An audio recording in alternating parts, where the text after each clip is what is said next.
wanted to add a couple of things. First of all, that was fantastic, even for 20 minutes and holding that idea out there. But there's something I want to come back to that I think is really important, and I think it's going to go a little bit to what you were talking about. And you use this term cultural fluency, which I think is so important in this notion of my niece is in college and she lives with me. I raised her, whatever, and she's like, I have to have a major where I can get a job. And I said, but I want you to study what you love, because what people want and the job that you're going to get is for people who are smart and who can think. So there's this ability to move between the technical, right, all of your mathematics knowledge, but also your ability to interact. I don't know any obscure artists either. I barely know the ones that are well known. But there's this notion of kind of like the cocktail party talk that you need to be able to do. And there has to be some sort of way to emphasize the importance of being able to move through a whole bunch of different areas and have fluency in all of them, because it gives you even greater capital in a whole bunch of ways. So it's really like what you're saying about, you're going to benefit from public speaking, but there's this idea of somehow changing the focus from being vocational with a small v in the sense of working your way towards a career, because we could make the argument that law school is vocational as well. You take this set of courses and you come out and this is how you're going to practice law. But this idea of the importance of thinking, to bring back, and I know I'm totally out of time,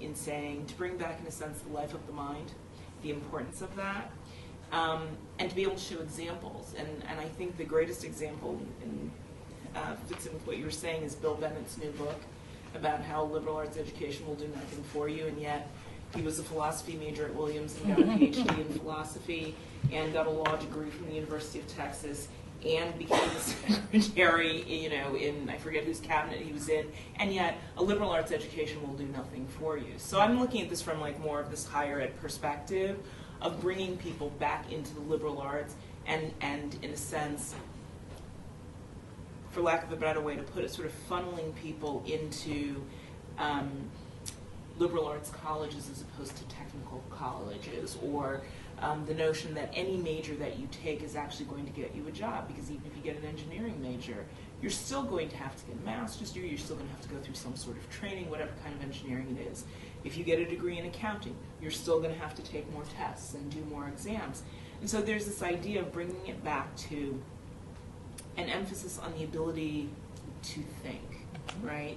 To be able to reason, to think, to break it down beyond discipline, to really think about those kind of skills that you need. And I don't mean, we all use this in all of our curriculum, the notion of critical thinking. Beyond that, how important it is to be able to think, to understand, to reason, and to be able to make those choices. But I really like this idea, and I'd like to come back to it a bunch of times, Betty, in terms of this idea of cultural fluency, because I think that's something that people can understand, is the ability to move in and out of different environments, right? Not only do I agree with you, Callie, I think it's interesting. I think we all remember E.D. Hirsch and the backlash against cultural literacy. Right. Mm-hmm. But there was a point there when Khalil was talking, and you crystallized it for me as well, where as important as that is, in this new conversation about STEM, which Khalil, I think, was masterful in talking about that as kind of the new wood shop, is that we're pushing kids toward these jobs. But there's still something to be said for education's function as fashioning young people who are able to function in a participatory democracy. And I think part of what gets lost in the way that we think about historical literacy is making the case, as you were saying, where we say, in essence, look, it ties into what some people were talking about earlier in terms of community involvement. In order for us to create or reimagine communities in which young people have a vested interest in the community and a stake in the community, what do they need to do, or what do they need to take in order to be a functioning part of this community? Well, one would imagine that they might need 12 credits of accounting. Depending on what neighborhood they live in, they may need some foreign language. So the idea that we can cut out language, which is happening on a lot of college campuses, right, is a problem if you live in the Bronx. You need foreign language.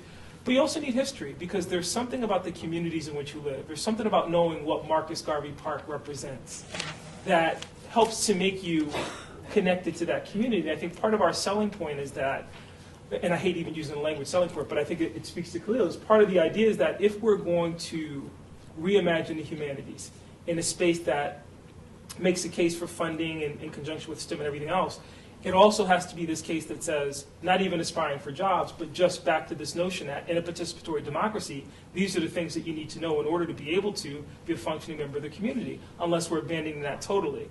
And I think that's part of our conversation is reimagining the ways that we do that.